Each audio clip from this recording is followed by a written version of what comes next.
Hi, I'm Jim Cates. I'm a psychologist, and this is a series of lectures on human development. This is actually the 8th lecture in the series, and we're beginning to look at theories that emphasize the interaction between the person and the environment. The first lecture in the series was an introduction. The first 3 lectures after that then looked at epigenetic theories, or theories that emphasized nature or the biological aspects of human development. The next 3 lectures looked at theories that emphasized nurture or the environment. And this and the next 2 lectures look at theories that integrate nature and nurture, or integrate biology and the environment in the way that human development occurs. And these theories, this and the next 2 I'm going to talk about, view development as a product of ongoing interaction between the person and the environment. And for these, the distinction between nature and nurture, between person and the environment, is actually less clear. For example, a baby emits babbling and cooing noises. Those noises become part of the baby's auditory environment. Therefore, the baby is producing their auditory environment. Likewise, the environment is then integrated into the person and guides their actions. So, the environment and the individual are much more integrated here, at least in terms of how the models work. Same thing, for example, an infant uses locomotion to move from point A to point B. That's biological.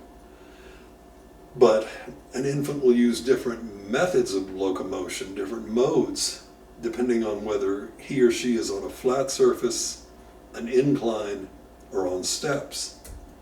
So the motor pattern observed will include the infant's adaptation to the environment. So, again, integration of the two, the environment and nature. And that's the importance of these theories. The first theory we're going to talk about is psychosocial theory. And probably out of all the theories that I talk about in this lecture series, Erik Erikson's psychosocial theory is the most straightforward.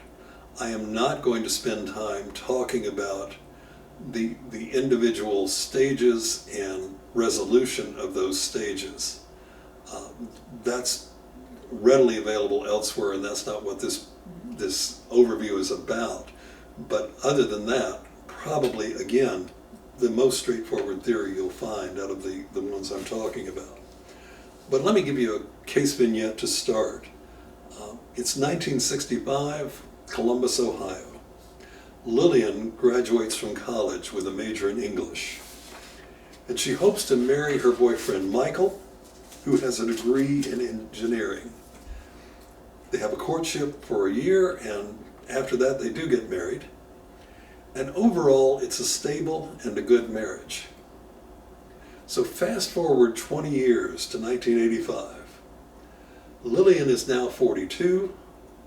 Michael is a senior partner in his engineering firm, and Lillian has raised the children and been a homemaker. And all's still going well, but Lillian has been attending a consciousness raising group. And she is grappling at this point with existential issues about purpose and meaning in her life. She still loves Michael deeply.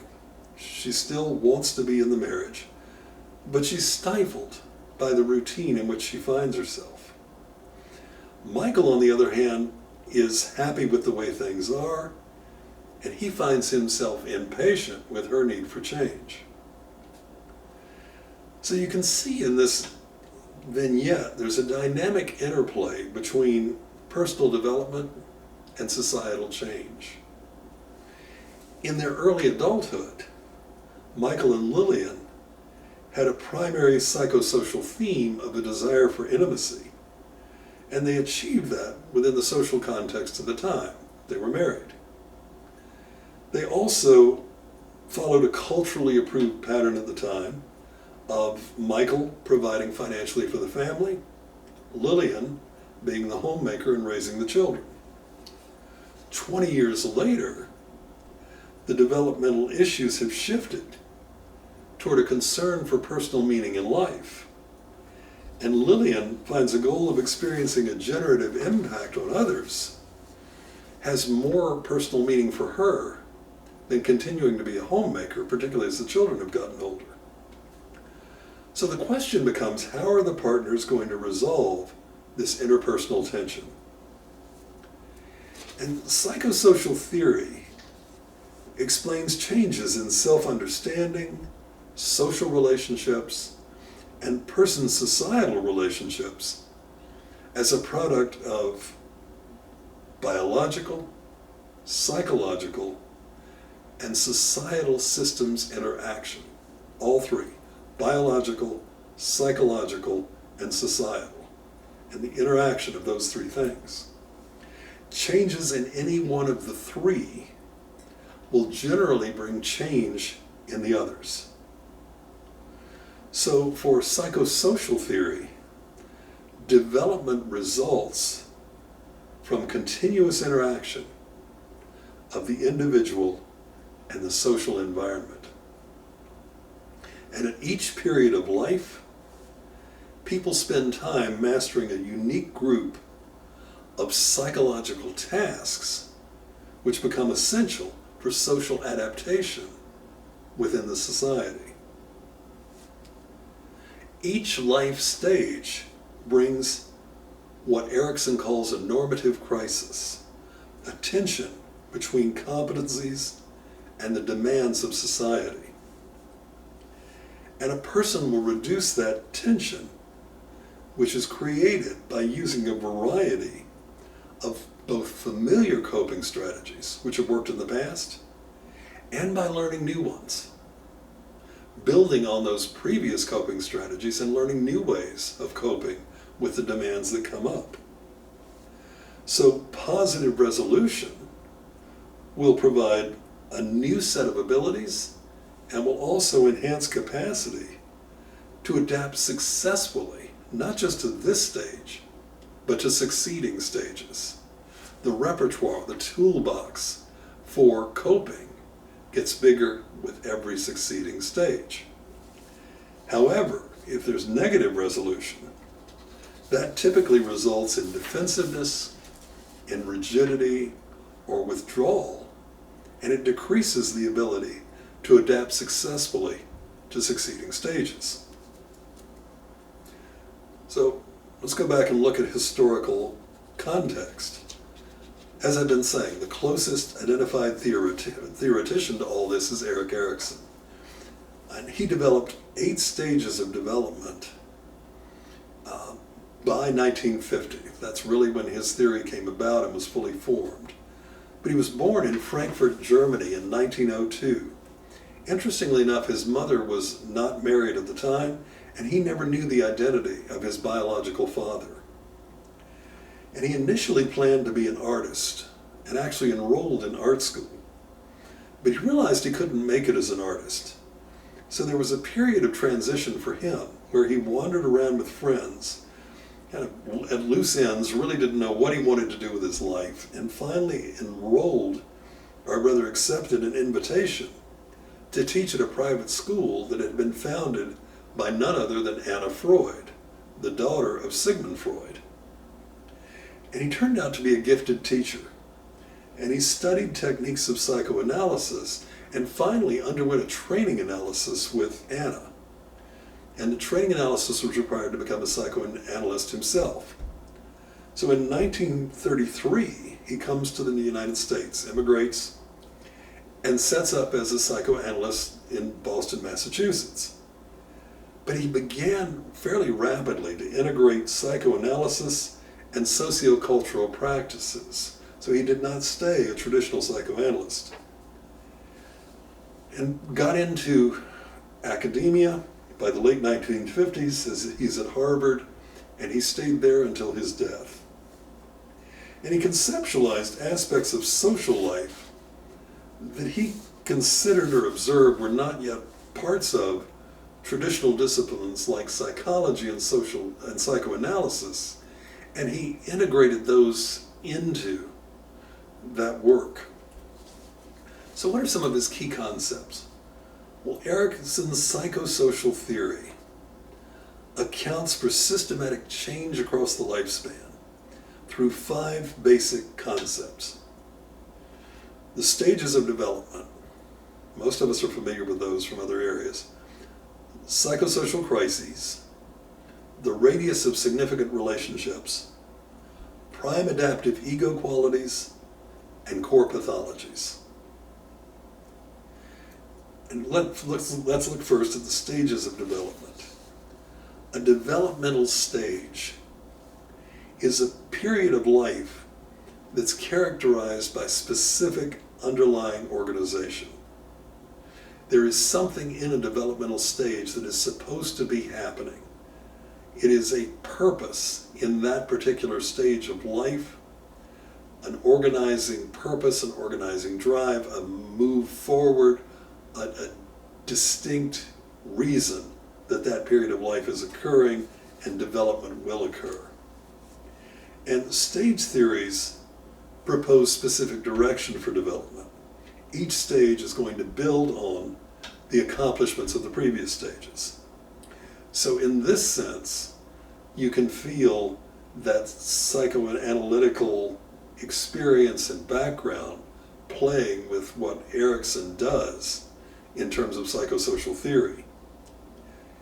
In psychosocial theory, the concept of stages of development refers to patterns of change in self-concept and a coordinated sense of self in society, however. And this is based on new cognitive capacities, new learning, and new relationship skills. It's not necessarily based on, as is true in psychoanalytic work, an internal resolution of conflicts.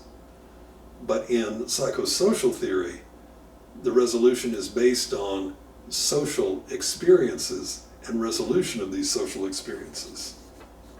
So at each stage, biopsychosocial integration converges around a set of defining challenges that require a new view of the self in society and a new way of relating to others. And note that term, biopsychosocial. Biological, psychological, and social. Again, all coming together. And all 3 of those have to work together. So there's a defining set of challenges at each stage. And those challenges are addressed, met, resolved, and one moves on to the next set of challenges according to Erikson. And for Erikson, stages of development follow an epigenetic principle. In other words, there is a biological plan for growth that allows each function to emerge systematically until a fully functioning organism has developed. And because his theory of psychosocial theory builds, one stage builds on another, one cannot return to an earlier stage. Experience makes retreat impossible. Now that doesn't mean that there can't be some shifting back and forth or even forward, but a total return to an earlier stage cannot happen. So what are the 8 stages that Erikson talks about? The first is the oral sensory. And again, you see a nod to the psychoanalytic history that he was steeped in. But for Erikson, it's trust versus mistrust. This is the earliest stage of an infant learning to negotiate the environment and learning who is trustworthy and who is not. And most of experience is coming through oral experience. Babies put everything in their mouth. And and is very sensory. There's not a lot of language, there's not a lot of symbolic thought that's going on at this point. The next is muscular anal. And Erikson also calls it autonomy versus shame and doubt. And again, psychoanalytic, control of the anal sphincter, but you can see this sense of freedom versus, and control versus feeling unsure about oneself, feeling guilty at times, superego development in the psychoanalytic human development theory. Here it's shame and doubt. You can see this back and forth, but these are the stages that are getting resolved. And then locomotor genital, again, close to the psychoanalytic theory. Initiative versus guilt is what he also calls it. And again, a further expression of freedom, exploration, the superego development. And then latency, again, psychoanalytically, but industry versus inferiority.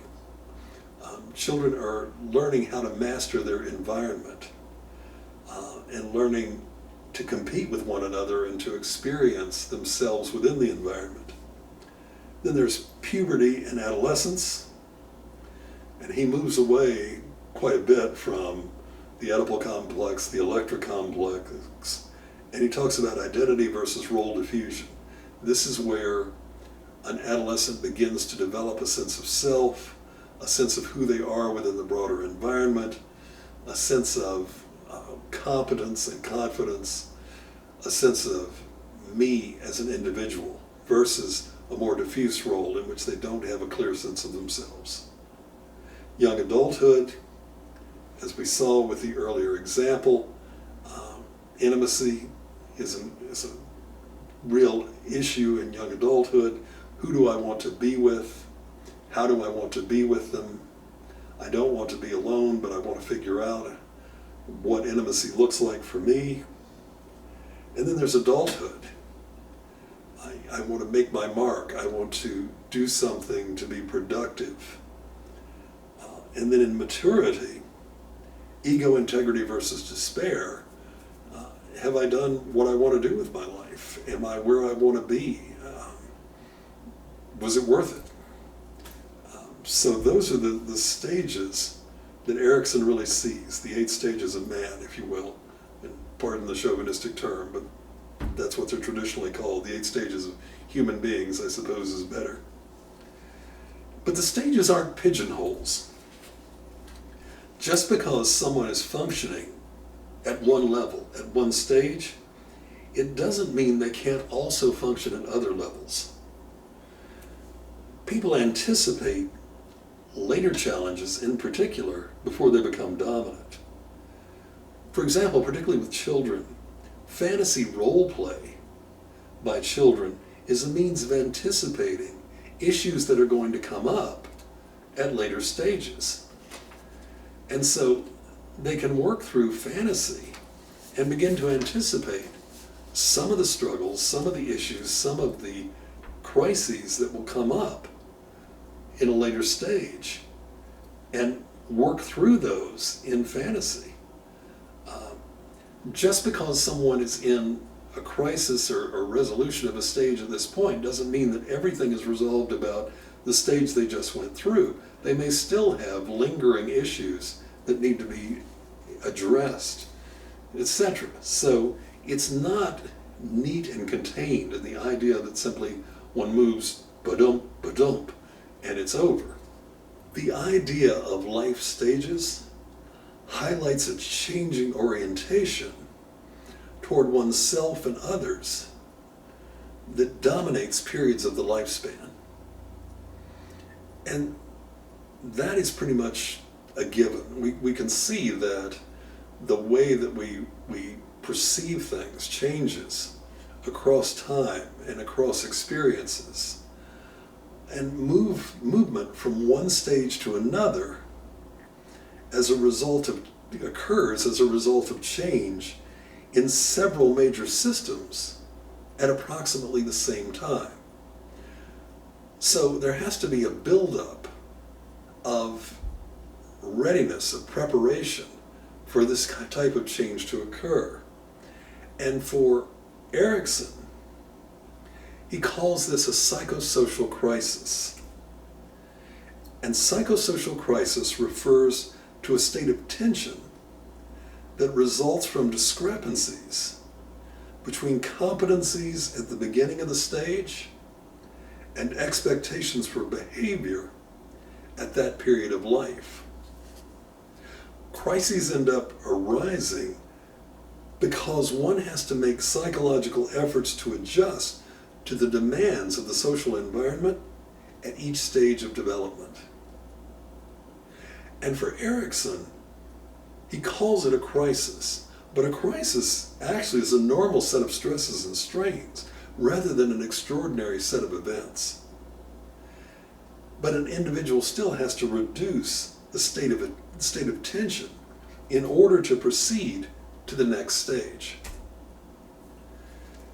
And the likelihood of a completely positive or a completely negative resolution is actually small.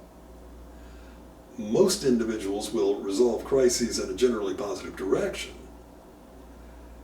But if there is a negative resolution, that increases the likelihood of a negative resolution increases as societal demands become more complex and as societal barriers to positive resolution and development increase. If there is a positive resolution, it increases ego strength, further develops ego strength. Negative resolution will increase withdrawal and rigidity. What about the radius of significant relationships? The channels through which age-related cultural and community expectations are communicated happen through significant relationships. And ego includes a social processing system which is sensitive to social expectations. Remember, we're back to this psychoanalytic training early on. He thinks of the ego as self-concept. So, as chronological age increases, particularly in childhood, adolescence, and early adulthood, the number of relationships increases, and these vary in their depth and their intensity. You get into later adulthood, and the individual often returns to a smaller number of relationships with opportunity for greater depth and intensity. And regardless of whether it's a large number or a small number, as long as there are relationships with depth and intensity, that creates opportunities to face and cope with psychosocial crises. And that creates prime adaptive ego qualities. And these prime adaptive ego qualities are coping strategies, self-confidence, the positives that come about that allow a person to work effectively through not just life stages, but to manage relationships effectively and themselves effectively. If coping is unsuccessful, or challenges for the stage aren't adequately mastered, the individual forms maladaptive orientations, and these become core pathologies. And the individual is ineffective in interpersonal relationships, in managing themselves, whatever. All right? What new directions has this type of psychosocial theory spawned? One thing that's come about is the theorized addition of additional psychosocial stages. And there have been 3 new stages that have been considered and proposed. Interestingly enough, one is a prenatal stage. There is a growing body of research that illuminates the dynamic interaction of fetal development and the fetal environment. We know that the fetal environment is influenced by social and cultural context, and so it makes sense to say that human development and the lifespan begins in utero, and that in point of fact, that is an aspect of lifespan development, and that we need to consider that. So prenatal development is an developmental stage. As far as adolescence goes, there has been a proposal to divide adolescence into two psychosocial stages. In modern society, the onset of puberty is getting earlier and earlier, and there's also an expanding need for education and training before entering the workforce. And that means a delay in entering full adulthood for many, many adolescents. So the proposal is to look at a stage of early adolescence. And the focus there is on social or group identity and ties to psychosocial transitions associated with pubertal change. And the psychosocial crisis here would be group identity versus alienation. And then a period of later adolescence, which focuses on individual identity. And the effort here is to find meaningful integration of one's roles that are acceptable and valued by society. And this is referred to as emerging adulthood. So these two, prenatal stage, breaking up adolescence into two stages, has been suggested. There's also been suggested an addition of a period of elderhood for people who exceed life expectancy for their birth cohort. And realistically, there's a new type of despair over the mounting disintegration and loss of capacities resulting from the declines in very old age. And the ability to rise above this has been termed gerotranscendence.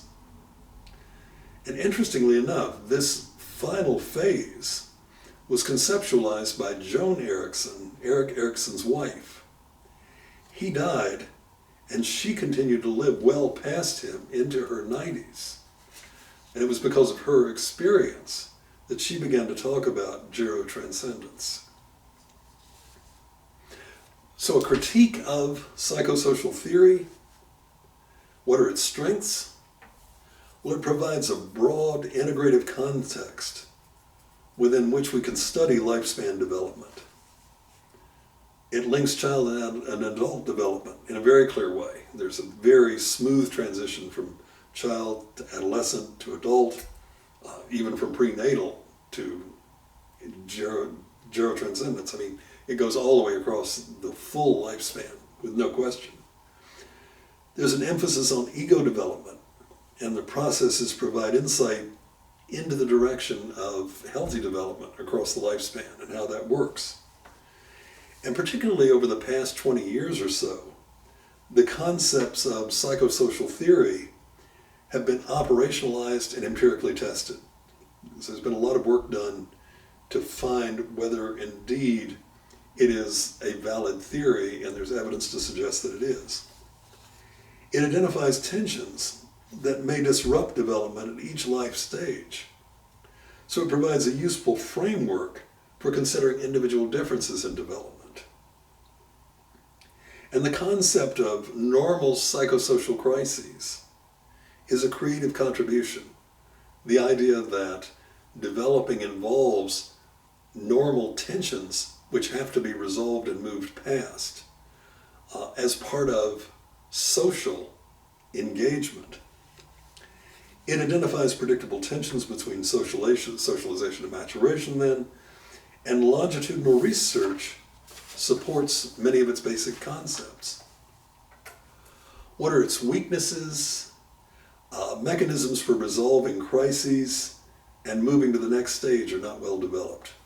Even though it talks about the fact that the crises exist and people move past them, those mechanisms are not well described. There is no universal mechanism for crisis resolution, nor is there any kind of detailed picture of the kinds of experiences that are necessary at each stage. All of that's still murky.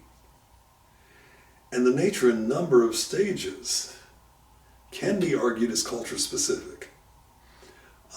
There's a Euro-American centricity with the stages that, the original 8 stages, and also with the 3 stages that have been proposed to be added.